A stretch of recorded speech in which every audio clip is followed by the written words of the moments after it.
Thank you. The International Organization for the Elimination of All Forms of Racial Discrimination. Thank you, Mr. President. EAFORD, excuse me. EAFORD and Geneva International Center for Justice welcomes the report of the working group from the 19th and 20th sessions.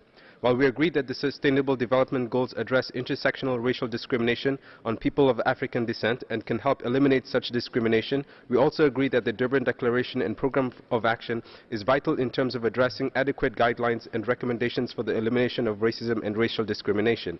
The DDPA also rightly takes into consideration colonialism and acknowledges the adverse after effects it has had on Africans and people of African descent.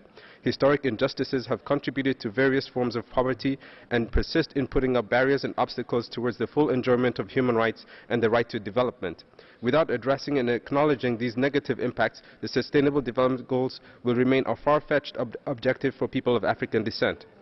Therefore, policies and best practices as underlined in the DDPA must be addressed and full engagement with local communities must be pursued. As well, structural barriers and structural racism and practices have to be eliminated at all levels in order to achieve sustainable development. Currently, states from all regions of the world still have political and legal structures that are rooted in discrimination and exclusion.